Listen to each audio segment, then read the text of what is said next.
Bismillahirrahmanirrahim. Assalamualaikum warahmatullahi wabarakatuh. Alhamdulillah. Alhamdulillahi wa kafa. Wa usalli wa usallim ala nabiyihil mustafa wa ala alihi wa sahbihi ahli sidqi wal wafa. Qala rabbi israh li sadri wa yassir li amri wahlul 'uqdatam min lisani yafqahu qawli. Amma ba'd. Pemirsa NTV yang dirahmati oleh Allah, syukur alhamdulillah kita panjatkan kepada Allah Subhanahu wa taala. Kita masih berjumpa kembali dalam kajian pada hari ini. Mudah-mudahan kesemuanya ini merupakan sebab kita mendapatkan redha, maunah dan hidayah dari Allah Subhanahu wa taala. Amin ya rabbal alamin. Pemirsa NTV yang dirahmati oleh Allah, banyak fenomena-fenomena atau kejadian-kejadian yang di dalamnya terpaparkan perkara-perkara yang tidak ada atau tidak pernah dilakukan oleh Rasulullah Sallallahu Alaihi Wasallam, dan ini merupakan satu hal yang banyak orang salah di dalam melihat fenomena tersebut. Sebagian kaum muslimin ada yang menjadikan alasan Nabi tidak melakukan, ulama-ulama salaf tidak melakukan, termasuk sahabat tidak melakukan, ini dijadikan alasan untuk melarang sesuatu. Bahkan kegiatan-kegiatan yang baru yang ketika Nabi hidup ini tidak dilakukan, banyak terjadi pada saat-saat ini. Di antaranya adalah peringatan Maulid Nabi besar Muhammad sallallahu alaihi wasallam, acara tahlil yang dikenal biasanya ini doa bersama yang dilakukan oleh keluarga sahibul musibah untuk mendoakan almarhum.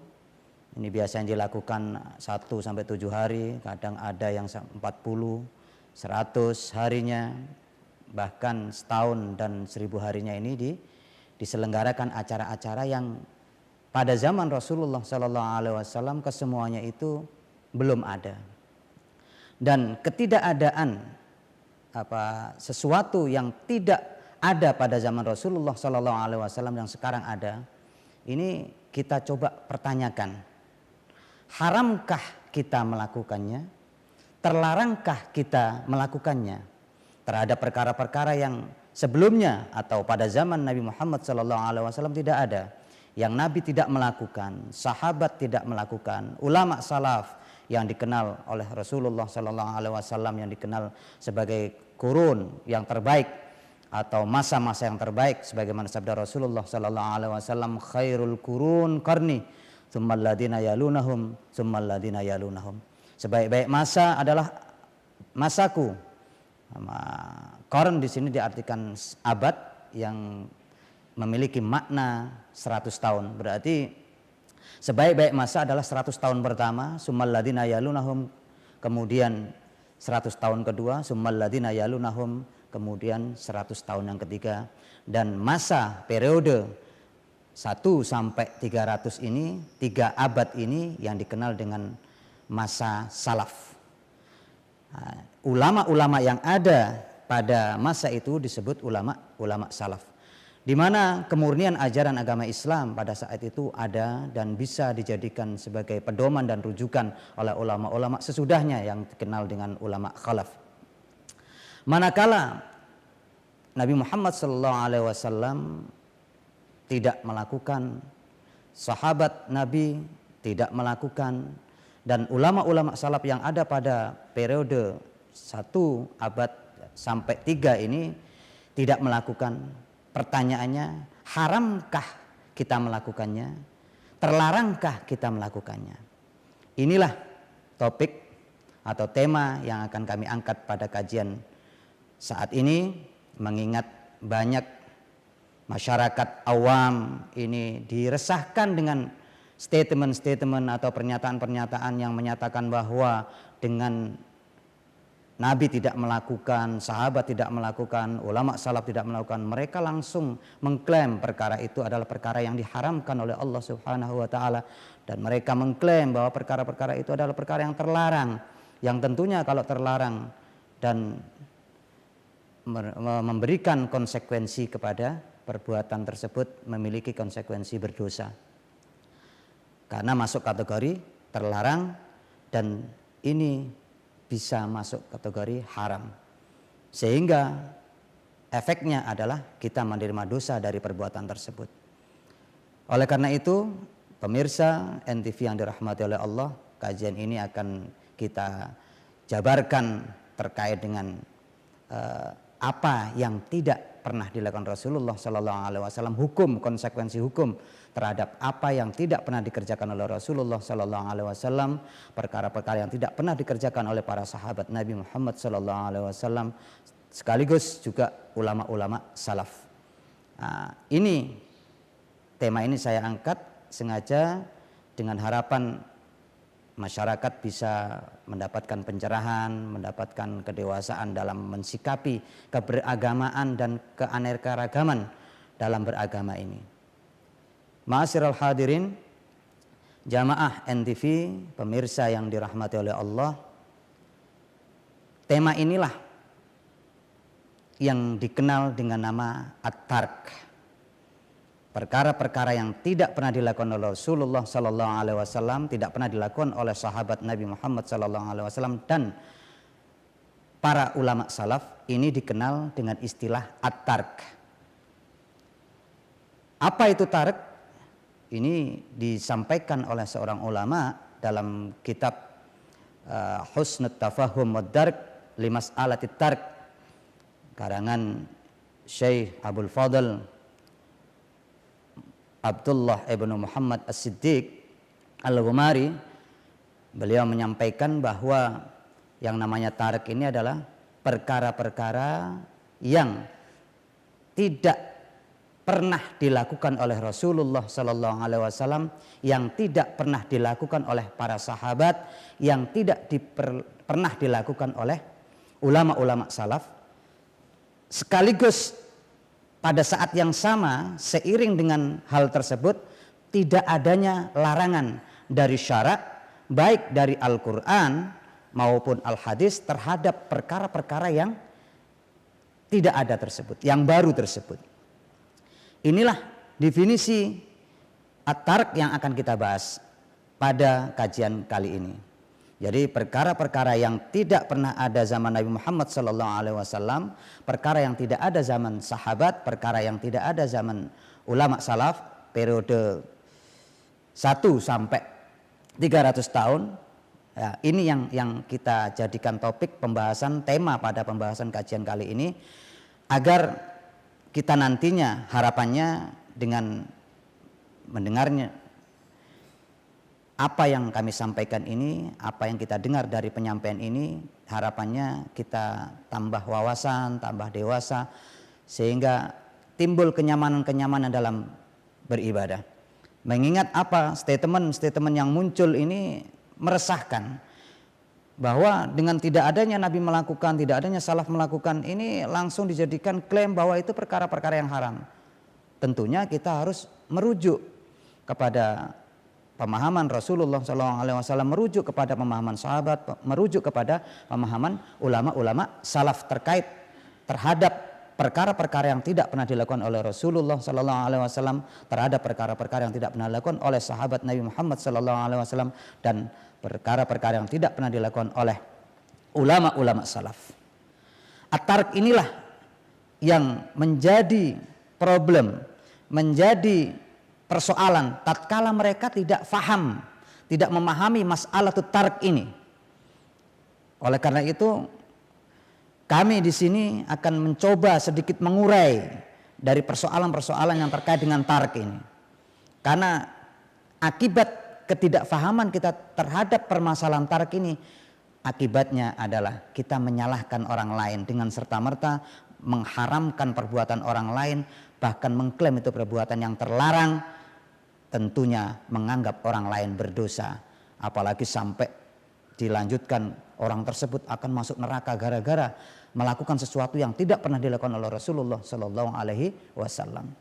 Hadirin jamaah NTV yang dirahmati oleh Allah, sebelum kita jauh menjelaskan terkait dengan masalah tarik ini, kita coba cuplik satu riwayat dari sebuah hadis Rasulullah Sallallahu Alaihi Wasallam yang diriwayatkan dalam kitab Sahihain, Sahih Muslim dan Sahih Bukhari. Di situ diceritakan ada satu riwayat, suatu ketika Rasulullah Sallallahu Alaihi Wasallam berkunjung ke rumah Maimunah radhiyallahu anha bersama sahabat Khalid ibn Walid. Beliau bersama sahabat Khalid ibn Walid berkunjung ke rumahnya Maimunah radhiyallahu anha, Sayyidah Maimunah radhiyallahu anha. Di situ Rasulullah Sallallahu Alaihi Wasallam mendapatkan suguhan berupa dhab. Dhab ini semacam biawak. Namun biawak yang dimaksud di sini adalah biawak di dataran Saudi, daerah Arab. Dan biawak ini pemakan tumbuhan atau kita kenal dengan herbivora. Berbeda dengan biawak-biawak yang ada di Indonesia, karena biawak yang ada di Indonesia kebanyakan ini pemakan bangkai, sehingga hukumnya berbeda, hukumnya haram dimakan. Kalau yang biawak yang pemakan daging, pemakan tumbuhan, ini masih diperbolehkan. Di situ Rasulullah Sallallahu Alaihi Wasallam mendapatkan suguhan dhab mashwi. Di situ Rasulullah mendapatkan suguhan berupa biawak bakar. Pada saat itu Rasulullah Sallallahu Alaihi Wasallam sudah menjulurkan tangan beliau yang mulia untuk mengkonsumsi, untuk memakan biawak tersebut, bakaran biawak tadi. Kemudian sahabat Khalid ibn Walid memberikan informasi kepada Rasulullah SAW. Ternyata Rasulullah tidak tahu makanan itu binatang apa. Gitu. Akhirnya dijelaskan oleh sahabat Khalid ibn Walid, huwal dhab ya Rasulullah. Itu adalah dhab, itu adalah biawak, dhab mashwi. Itu adalah biawak bakar. Pada saat itu Rasulullah SAW setelah menjulurkan tangan beliau yang mulia, beliau menginginkan untuk makan, ada keinginan untuk mengkonsumsi. Akan tetapi setelah mendengar bahwa itu adalah biawak, maka Rasulullah mengurungkan niatnya untuk memakan makanan tersebut. Nah, disinilah kita memahami akan ada satu pemahaman yang dapat kita ambil dari hadis tersebut. Kita akan telaah lebih detail lagi terkait dengan hadis ini setelah pariwara yang berikut ini.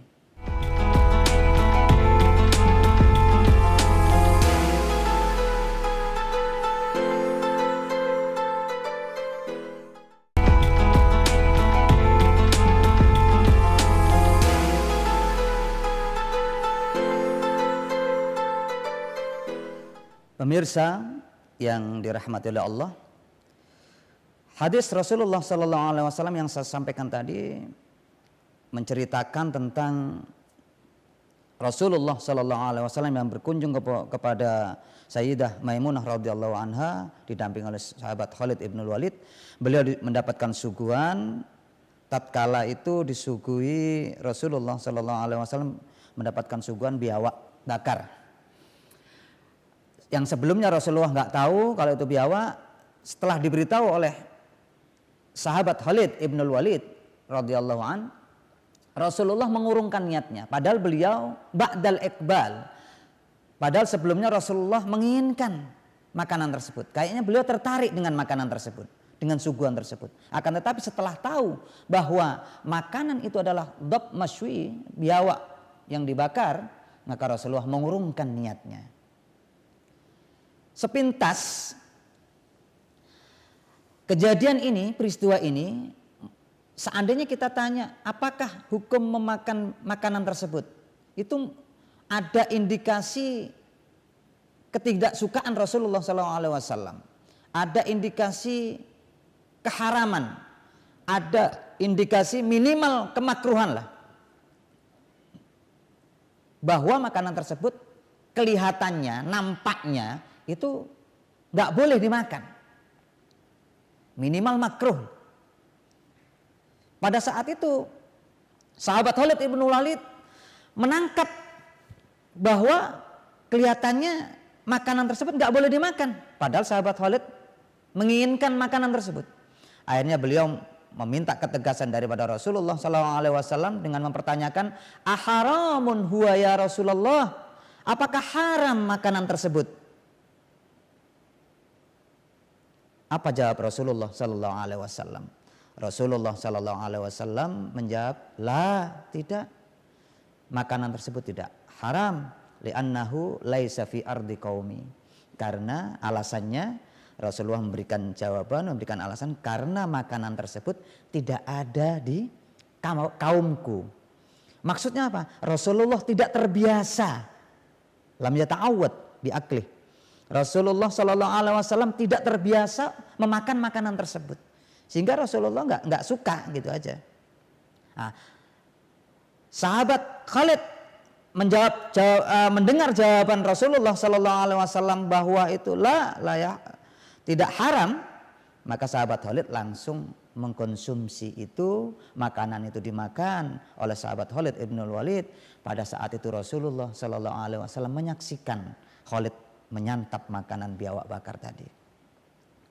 Seorang ulama, pengarang kitab ya, Husnut Tafahum wad Darki limas'alatit tark, beliau Syekh Abdullah ibn Muhammad As-Siddiq Al-Ghumari memberikan komentar terhadap hadis ini. Beliau menyampaikan, seorang muhaddis ini menyampaikan bahwa dari hadis ini ada dua hal yang bisa diambil pelajaran. Yang pertama, bahwa Rasulullah tidak melakukan berupa makan biawak tadi, itu tidak berarti hukum makan biawak haram. Bahwa Rasulullah tidak melakukan bukan berarti langsung otomatis haram. Padahal di situ ba'dal iqbal, padahal di situ Rasulullah sebelumnya menginginkan, ada keinginan untuk memakan, akan tetapi Rasulullah mengurungkan niatnya. Ini merupakan sinyalmen keharaman, minimal sinyalmen kemakruhan. Akan tetapi meskipun ada sinyalmen keharaman dan kemakruhan ini, Rasulullah jawabannya ternyata tidak mengharamkan makanan tersebut. Ini yang pertama yang bisa kita ambil, bahwa Nabi tidak melakukan malam yaf'alhun nabi layak tadi tahrimuhu, bahwa apa yang tidak dikerjakan oleh Nabi itu tidak otomatis menunjukkan bahwa perkara tersebut haram. Ini yang pertama, poin yang bisa diambil dari hadis ini. Yang nomor dua, kata beliau, yang nomor dua, istiqdarus syai' layak tadi tahrimuhu. Ketidaksukaan Nabi terhadap makanan tersebut ini juga tidak menunjukkan bahwa makan makanan tersebut haram. Ketidaksukaan Nabi, nggak ada selera terhadap hal tersebut, ini tidak otomatis perkara tersebut menjadi haram. Ini luar biasa. Seorang ulama yang muhaddis, yang faham betul terhadap hadis-hadis Rasulullah SAW, beliau memberikan komentar ma yustafadu minal hadis, apa yang dapat kita ambil faedah dari hadis tersebut. Ternyata dua poin ini. Yang pertama adalah Nabi tidak melakukan, tidak sama dengan haram, tidak langsung otomatis haram. Nabi tidak senang, tidak selera terhadap sesuatu, juga tidak berarti haram. Dari sinilah muncul kaidah.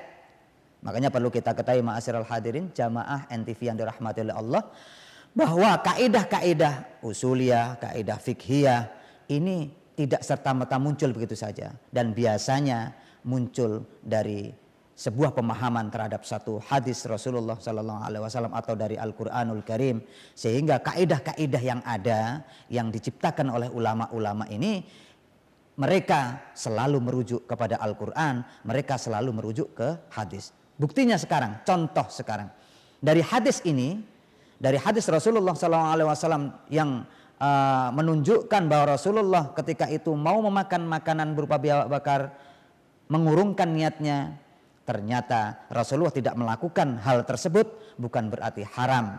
Dari sinilah ulama mengambil satu kaidah yang luar biasa. Apa kaidahnya? Tarkus syai' la yaqtadi tahrimuhu. Rasul tidak melakukan apa yang tidak dikerjakan oleh Rasulullah Sallallahu Alaihi Wasallam itu tidak dimaknai sebagai perkara yang haram, tidak menunjukkan keharaman sesuatu. Jadi tidak otomatis dengan alasan Nabi tidak melakukan sama dengan haram, itu tidak. Dan ini sangat disayangkan. Sekarang banyak muncul isu-isu, bahkan bukan isu, mereka memunculkan, sebagian kaum muslimin memunculkan statement-statement yang meresahkan, pernyataan-pernyataan yang meresahkan, sehingga banyak muslimin muslimat yang diresahkan dengan statement itu. Nabi kan tidak pernah melakukan, dan dengan serta-merta mereka mengharamkan sesuatu. Padahal kalau kita mengharamkan sesuatu yang tidak diharamkan oleh Allah Subhanahu wa taala, tentunya resikonya besar. Kita mengharamkan sesuatu yang tidak pernah diharamkan oleh Rasulullah SAW juga beresiko besar. Berhati-hatilah kaum muslimin, muslimat.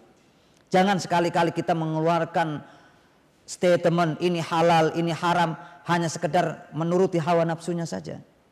Sehingga apa yang kita fatwakan ini sangat memberikan dampak yang luar biasa kepada umat. Bisa meresahkan umat. Bukan hanya itu saja, dosanya juga al-fatwa bi ghairi ilmin minal kabair. Karena fatwa tanpa ilmu ini masuk kategori dosa besar. Ma'asyiral hadirin jamaah NTV yang dirahmati oleh Allah. Dosa besar. Banyak kita yang ceroboh di dalam hal ini, pada perkara ini. Banyak orang yang teledor, sehingga gampang sekali mengeluarkan fatwa, gampang sekali mengeluarkan statement. Baru belajar sehari, 2 hari, 1 bulan, 2 bulan, ini langsung mengeluarkan statement, mengeluarkan pernyataan, mengeluarkan fatwa. Dan ini sangat disayangkan. Inilah yang membuat resah masyarakat, yang membuat masyarakat ini tidak nyaman di dalam beragama mereka. Pemirsa NTV yang dirahmati oleh Allah, ini hal yang bisa diambil dari hadis Rasulullah Sallallahu Alaihi Wasallam yang menunjukkan bahwa tadi saya katakan tarkus syai' la yaqtadi tahrimuhu, bahwa perkara yang tidak dikerjakan oleh Rasulullah Sallallahu Alaihi Wasallam tidak serta-merta menunjukkan perkara tersebut menjadi perkara-perkara yang diharamkan oleh Allah Subhanahu wa taala. Ini bagaimana hal tersebut? Kalau kita mengharamkan sesuatu, menghalalkan sesuatu, ini adalah tugas-tugas ulama. Tugas ulama-ulama yang masuk ke kategori mujtahid. Ya insya Allah nanti pada pertemuan berikutnya saya akan kaji khusus terkait dengan orang-orang yang memang berhak dan layak untuk mengeluarkan statement pernyataan hukum, yaitu orang-orang yang masuk kategori mujtahid. Nah, di situ akan kami kupas terkait dengan mujtahid dan taklid. Di manakah posisi kita? Apakah kita posisinya di mujtahid? Apakah posisi kita di taklid, muqallid? Itu akan kami sampaikan secara khusus temanya, biar tidak rancu, agar kita lebih paham ke masing-masing temanya. Karena tema kita saat ini adalah mengupas tuntas terkait dengan masalah tark, masalah sesuatu yang tidak pernah dikerjakan oleh Rasulullah Sallallahu Alaihi Wasallam, yang tidak pernah dikerjakan oleh sahabat Rasulullah Sallallahu Alaihi Wasallam, dan ulama-ulama salaf tidak mengerjakan. Konsekuensi hukumnya seperti apa? Itu akan lebih jelas, lebih gamblang kita akan jelaskan secara detail, sehingga hadirin jamaah NTV ini bisa memahami lebih lengkap agama ini, sehingga di dalam keberagamaan kita ini akan lebih bermakna, lebih memberikan kenyamanan dalam kita beribadah kepada Allah Subhanahu wa taala.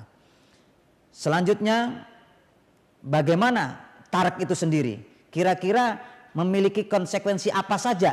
Apakah pernah makna apa saja yang bisa kita ambil tatkala Nabi Muhammad SAW tidak melakukan? Ini akan saya jelaskan setelah pariwara berikut ini.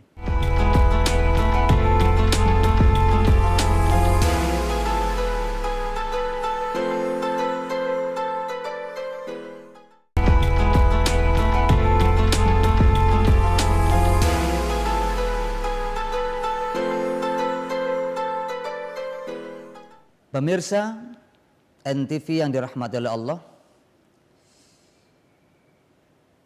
tarak yang memiliki makna perkara-perkara yang tidak pernah dikerjakan oleh Nabi Muhammad SAW, perkara-perkara yang tidak pernah dikerjakan oleh para sahabat Nabi Muhammad SAW, dan perkara-perkara yang tidak pernah dikerjakan, tidak ada pada masa atau periode salaf, yaitu 1 sampai 3 abad. Ini tidak ada. Haramkah kita melakukan? Terlarangkah kita melakukan? At-tarak sebagaimana yang sudah saya sampaikan tadi, ternyata berdasarkan hadis Rasulullah SAW tidak memiliki konsekuensi keharaman sama sekali. Bahkan berdasarkan penelusuran penelitian dari seorang ulama hadis, Muhaddits Ad-Dayyar Al-Maghribi, ulama-ulama kawasan Maroko, yaitu Syekh Abdullah bin Muhammad As-Siddiq Al-Ghumari, sebagaimana saya sampaikan tadi dalam kitab Husnut Tafahum wad-Dark Limas'alatit Tark. Beliau menyampaikan bahwa setelah diteliti hadis-hadis Rasulullah SAW yang di situ ada tarak, Nabi tidak melakukan. Ternyata beliau menyampaikan tidak ada satu asar atau hadis pun yang menunjukkan bahwa Nabi tidak melakukan sama dengan haram. Itu tidak beliau temukan. Ini seorang muhaddis yang menyatakan bahwa Nabi tidak melakukan itu tidak langsung sama dengan haram. Buktinya beliau menyampaikan beberapa hadis. Yang pertama tadi kita sudah tahu bahwa kenapa Nabi tidak melakukan. Yang pertama alasannya karena Nabi Muhammad SAW tidak terbiasa. Lam yata'awwad bi aklih, tidak terbiasa makan biawak bakar tadi. Hadis yang pertama tadi kita sampaikan bahwa Nabi tidak melakukan. Alasannya yang pertama, Nabi tidak terbiasa. Yang kedua, beliau menyampaikan suatu ketika dalam sebuah hadis Rasulullah SAW, ketika itu beliau sedang melakukan sholat berjamaah bersama para sahabat. Ketika salam, sahabat bertanya-tanya, ternyata ada amalan atau kegiatan dalam sholat itu yang tertinggal, yang tidak biasanya Rasulullah SAW lakukan, agak ada yang berbeda gitu. Sahabat bertanya, apakah ada perubahan tentang tata cara sholat ya Rasulullah? Apa kata Rasulullah? Innama ana bashar. Ketahuilah wahai sahabat, saya ini adalah manusia. Ansa kamatan saun, saya ini lupa sebagaimana kalian lupa. Fa idza nasitu fadzakiruni. Kalau saya lupa, ingatkan saya. Disinilah poin yang bisa kita garis bawahi, bahwa Rasulullah SAW hadis kedua ini menyatakan bahwa Rasul SAW tidak melakukan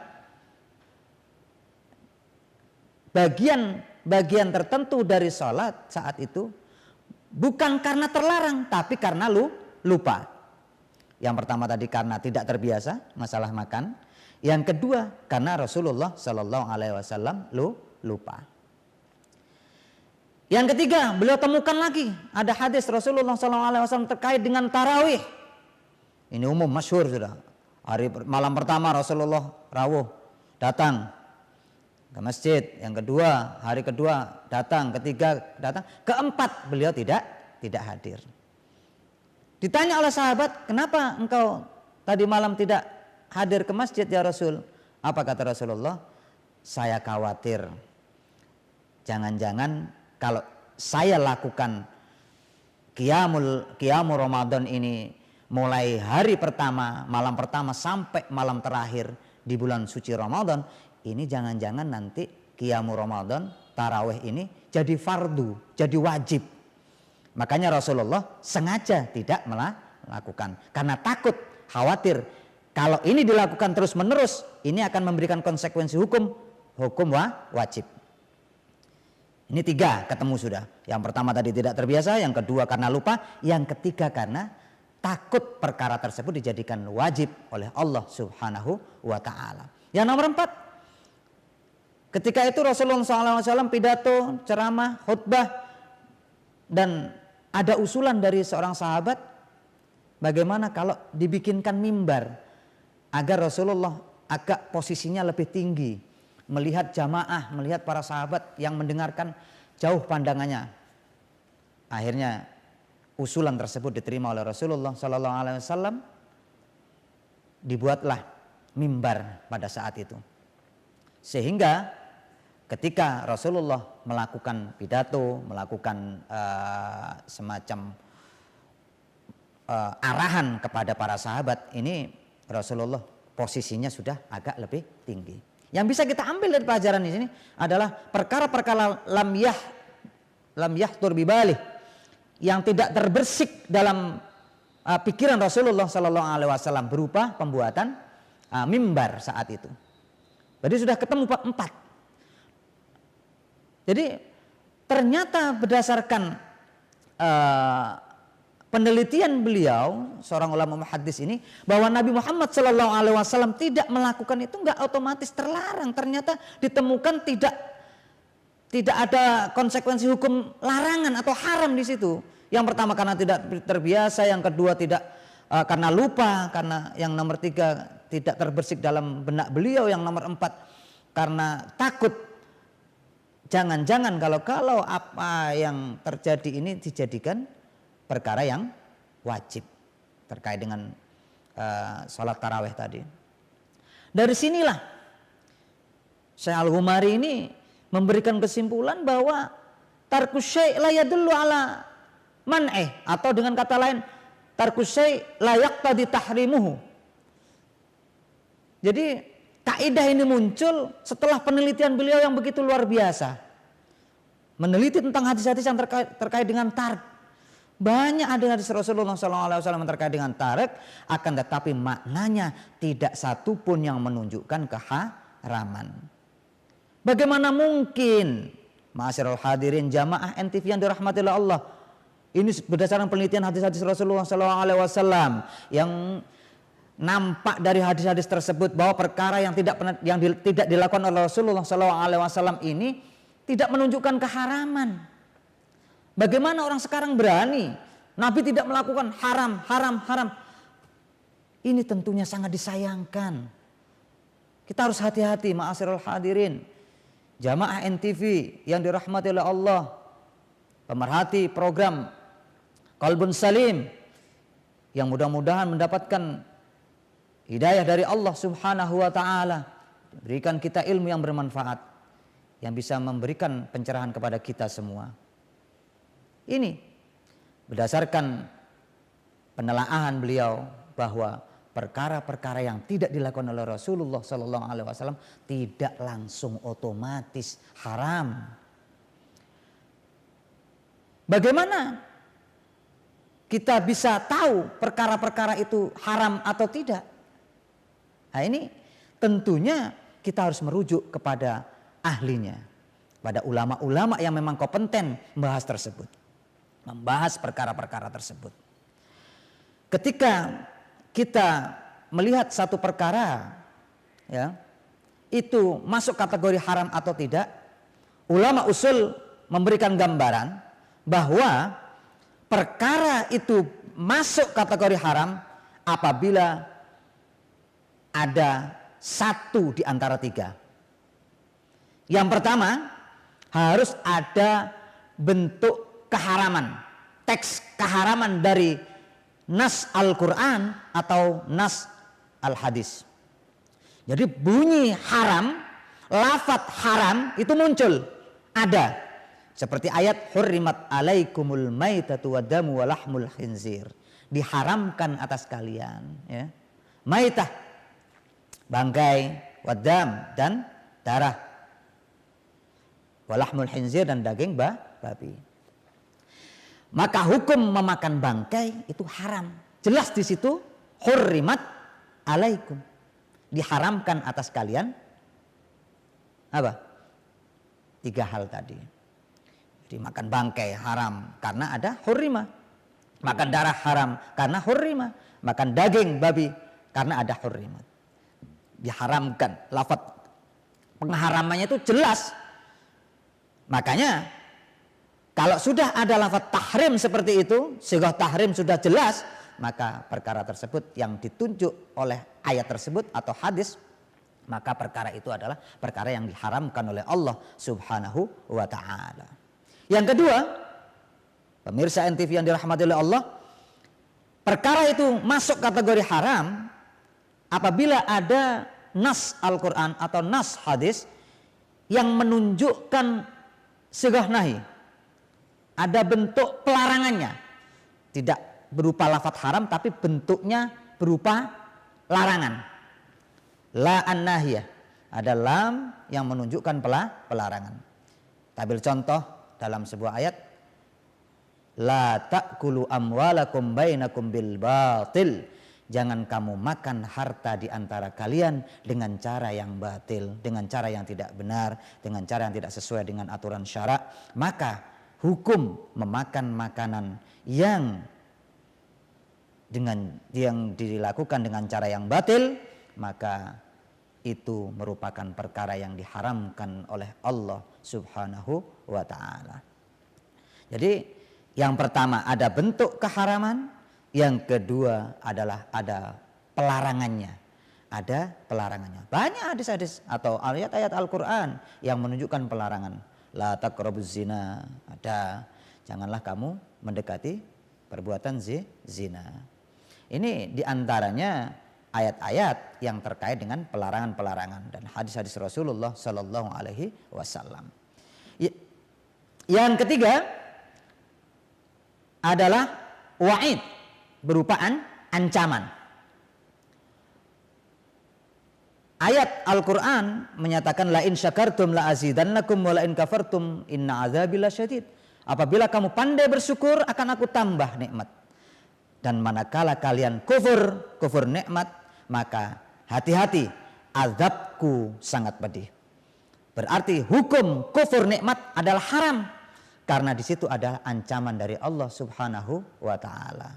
Untuk lebih jelasnya kami akan sampaikan hal tersebut, akan kami jelaskan lebih rinci setelah pariwara yang satu ini.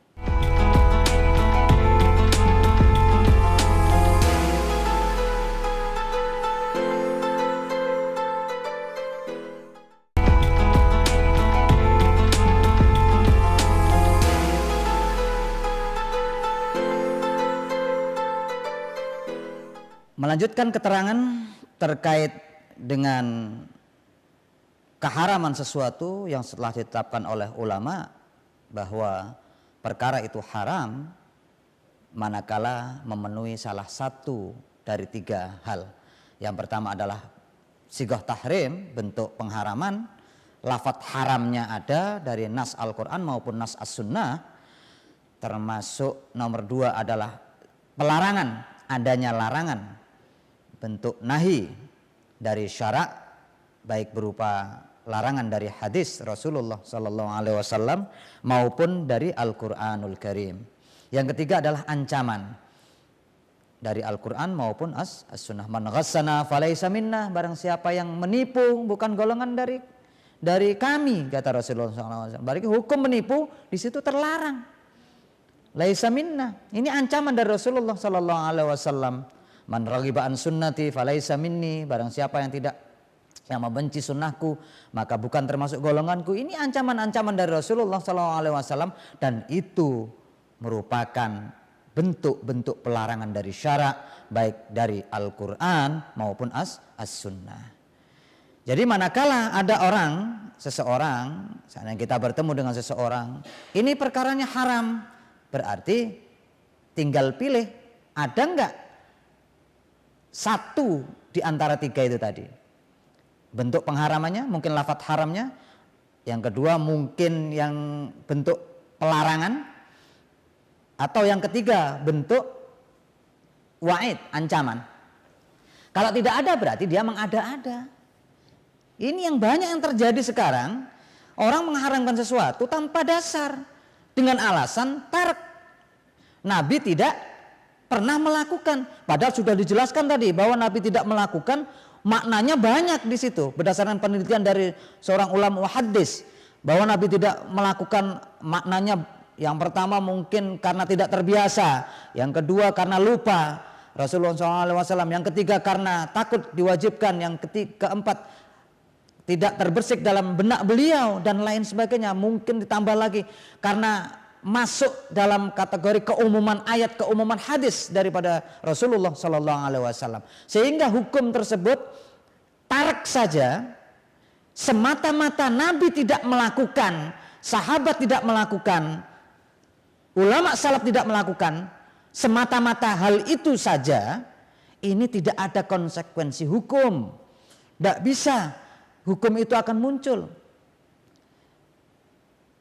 Oleh karena itu Ibnu Abdissalam memberikan gambaran bahwa sesuatu yang tidak ada zaman Rasulullah SAW harus di-compare, ditimbang dengan hukum syarak yang 5 itu. Diarahkan ke sebagai pembandingnya adalah 5 hukum syarak tadi. Sebelum kita ukur ke 5 hukum syarak tadi, perlu kita garis bawahi bahwa Nabi tidak melakukan tadi maknanya banyak. Dengan banyaknya kemungkinan tadi, ada satu kaidah yang perlu kita garis bawahi. Ad-dalil idza tarakahul ihtimal saqata bil istidlal. Dalil kalau memiliki kemungkinan makna banyak, memiliki kemungkinan pemaknaan itu lebih dari satu, ini akan saqata bil istidlal, pendalilan tersebut gugur, tidak bisa kita pakai. Hanya sekedar tarik saja, ini sudah saqata bil istidlal. Karena apa? Tarik itu sendiri mengandung kemungkinan yang lebih dari satu. Bahkan di situ saya sebutkan ada 5 kemungkinan makna yang muncul dari tarik itu sendiri. Makanya Ibnu Abdissalam ya, ini menyampaikan bahwa perkara yang tidak ada zaman Nabi Muhammad SAW atau masuk kategori tarik atau bid'ah yang tidak ada zaman Rasulullah SAW ini tidak memberikan konsekuensi hukum apa-apa. Nabi tidak melakukan atau tidak ada zaman Nabi itu tidak ada hukumnya apa-apa. Baru hal tersebut memiliki hukum manakala kita hadapkan ke 5 hukum. Ada kaidah hukum ijab, wujub. Kalau masuk ke kaidah wajib, maka hukumnya wajib. Perkara baru tadi. Kalau perkara baru tadi masuk ke kaidah sunnah, maka perkara tersebut adalah sunnah.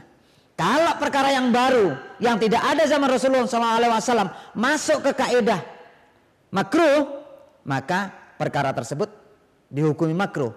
Kalau perkara tersebut masuk ke kaidah haram, maka perkara tersebut masuk kategori haram. Kalau masuk kepada konsep mubah, kaidah-kaidah mubah, maka perkara tersebut masuk kategori mubah atau halal. Kalau ada orang mengharamkan sesuatu, berarti kita tarik hal tersebut kepada kaidah haram.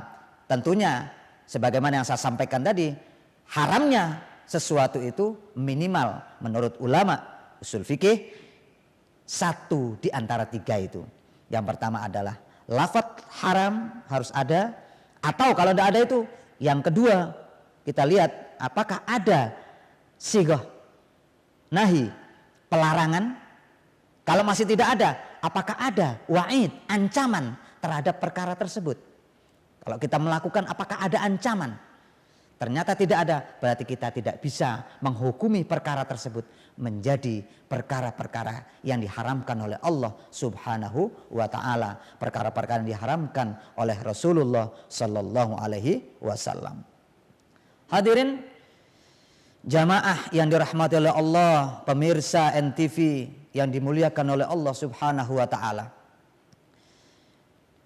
Sebagai penutup dari session ini, segmen ini, dua hal yang bisa kita garis bawahi di sini. Kita coba lihat Al-Hasr ayat 7 sebagai pedoman kita. Al-Hasr ayat 7, Allah berfirman, "Wa ma ataakumur rasul fakhudhuh wa ma nahakum anhu fantahu." Apa yang datang dari Allah, dari Rasul, apa yang datang dari Rasul, wa ma ataakumur rasul fakhudhu, ambil, jadikan pedoman. Wa ma nahakum anhu fantahu. Apa yang dilarang oleh Rasulullah sallallahu alaihi wasallam, tinggalkan. Yang perlu kita garis bawahi di sini adalah wa ma nahakum anhu fantahu.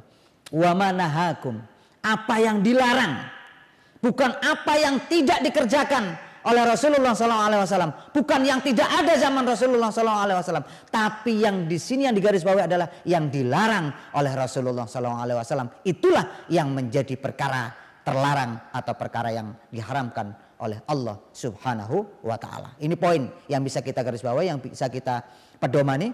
Ayat ini kita jadikan dasar kita.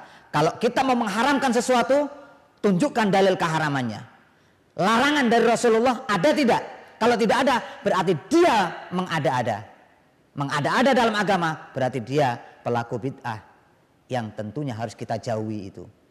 Kita tidak boleh melakukan dengan serta-merta mengharamkan segala perkara, sesuatu yang kita lihat pokoknya tidak ada zaman Rasulullah SAW langsung haram. Tidak ada.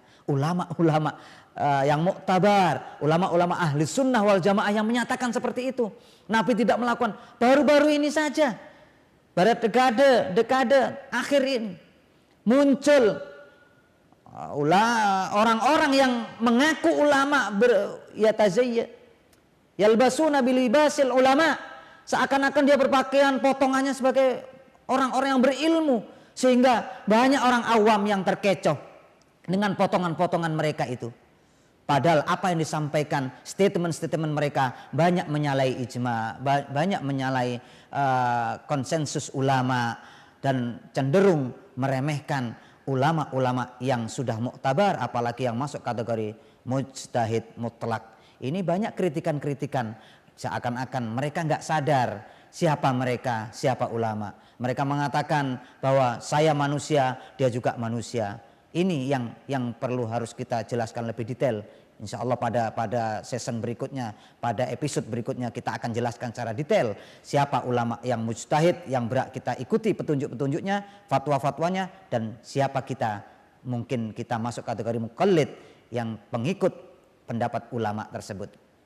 Hadirin jamaah yang dirahmati oleh Allah, tadi saya katakan bahwa ayat Allah Al-Hasr ayat 7 ini tolong kita jadikan pedoman. Apa yang datang dari Rasul kita ambil, apa yang dilarang oleh Rasul kita tinggalkan. Bukan yang tidak dikerjakan oleh Rasul, bukan yang tidak ada zaman Rasul, tidak ada apalagi zaman salaf ya. Rasul ini yang kita garis bawahi di sini. Rasulullah Shallallahu Alaihi Wasallam. Selanjutnya banyak di antara mereka seakan-akan ini memberikan peluang untuk nambah-nambahi ajaran. Tidak, ma'asyiral hadirin, jamaah yang dirahmati oleh Allah.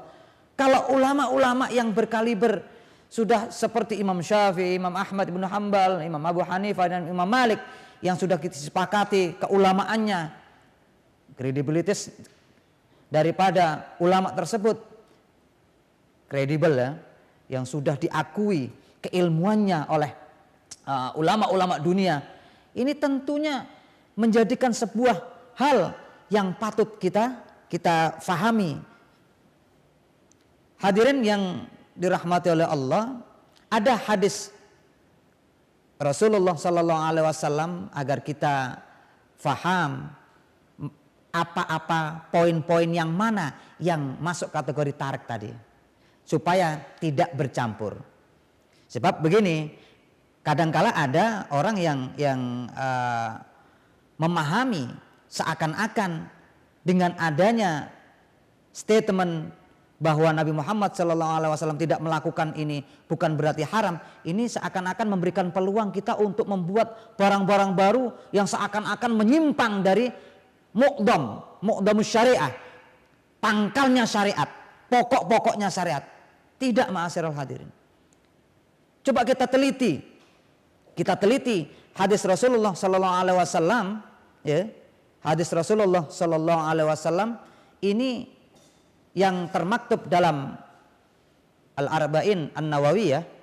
Rasulullah SAW bersabda dalam hadis Arba'in yang ke-30, Arba'in Nawawi yang ke-30, Rasulullah bersabda, innallaha farada faraida fala tudayyi'uha. Allah menetapkan ada perkara-perkara yang fardu, ada hal-hal dalam agama ini yang masuk kategori fardu, jangan kau sia-siakan, jangan engkau sia-siakan. Yang kedua, wa hadda hududan fala ta'taduha. Allah juga memberikan batasan-batasan, jangan kamu langgar. Wa harrama an asya fala tantahikuha. Dan Allah mengharamkan ada perkara-perkara yang haram, jangan engkau melampaui batas. Yang terakhir, wa taraka an asya rahmatan lakum. Allah sengaja tidak menetapkan hukumnya, meninggalkan, tidak menjelaskan hukumnya, wasakata an asya rahmatan lakum, sebagai bentuk rahmat kepada kita semua, sebagai bentuk kasih sayang kepada umat Nabi Muhammad SAW. Ghairan nisyan, bukan karena lupa, sengaja dilepas, tidak dijelaskan oleh Allah dan Rasulnya terkait hukum perkara-perkara itu. Rahmatan lakum ghairan nisyan fala tabhasu anha, jangan engkau bahas itu. Hadis ini merupakan frame, satu kaidah yang bisa kita pedomani. Kadangkala orang yang melihat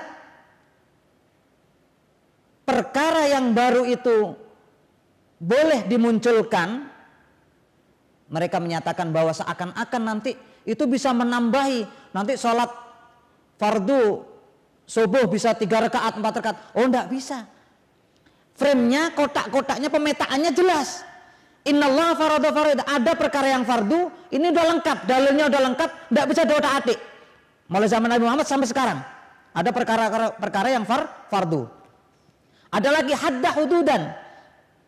Hadda hududan berarti Allah sudah menetapkan had. Had ini masuk kategori hudud, ya. Biasanya di fikih ada itu kaitannya dengan hadduz zina, hadduz syaribil khamr dan lain sebagainya, haddul qadhaf. Bukan hanya itu saja, had di sini kaitannya dengan ukuran. Semua yang memiliki ukuran, yang memiliki kadar zakat, ya. Termasuk di situ had di sini ukuran jumlah, yang ada jumlahnya.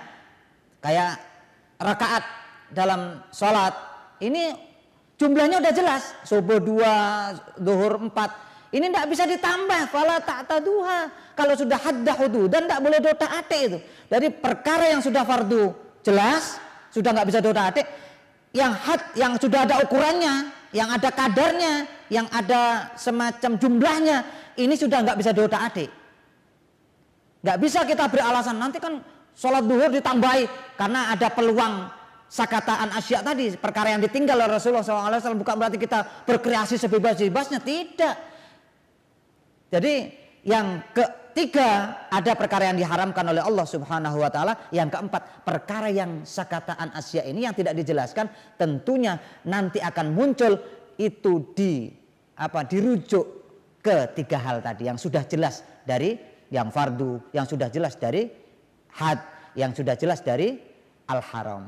Sudah kaidah-kaidahnya sudah ada, sehingga tidak lepas begitu saja yang namanya tarokaan asya ini. Oleh karena itu, ma'asyiral hadirin, ini sebagai pelengkap dari penjelasan ini, saya ingatkan kembali bahwa Rasulullah SAW sebagai kesimpulan bahwa Nabi tidak melakukan, sahabat tidak melakukan, ulama-ulama salaf tidak melakukan, tidak ada konsekuensi hukum sama sekali. Semuanya itu harus kita rujuk kepada 5 hukum. Kaidah hukum wajib, kaidah hukum sunnah, kaidah hukum makruh, kaidah hukum haram, dan kaidah hukum halal. Kalau masuk ke kaidah yang haram, maka dia akan jadi haram. Kalau masuk ke kaidah yang lainnya, begitu seterusnya. Sehingga kita tidak serta-merta begitu saja. Pokoknya Nabi Muhammad, sahabat, dan ulama salaf tidak melakukan sama dengan haram. Tidak. Kita ambil lagi yang kedua. Surat Al-Hasr ayat 7. Apa yang datang dari Rasul kita ambil, apa yang dilarang oleh Rasulullah SAW kita tinggalkan. Berarti yang kita tinggalkan adalah adanya larangan dari Rasulullah SAW, berarti dari Al-Quran dan hadis. Yang ketiga, kotak pemetaan daripada hukum syara ini, ada yang perkara yang fardu jelas hukumnya, yang had ada ukurannya, yang ada keharamannya ini nggak bisa dotak-atik, yang sakataan asya ini nah peluang mustahid untuk memberikan hukum daripada hukum Allah Subhanahu wa taala tetap merujuk kepada Al-Qur'an, tetap merujuk kepada As-Sunnah. Mudah-mudahan gambaran ini bisa memberikan pencerahan buat kita sehingga kita tidak mudah menyalahkan orang lain akibat kurang paham terhadap perkara-perkara yang tidak pernah dilakukan Rasulullah SAW, perkara-perkara yang tidak pernah dilakukan oleh ulama salaf, sehingga kita mudah menyalahkan kepada orang lain. Alhamdulillah dengan penjelasan ini kita menjadi faham, menjadi lebih dewasa dalam mensikapi perkara-perkara yang tidak ada zaman Rasulullah SAW. Sekian, mudah-mudahan ada manfaat. Mudah-mudahan kita bisa bertemu kembali pada episode berikutnya. Hadanallah wa iyyakum. Assalamualaikum warahmatullahi wabarakatuh.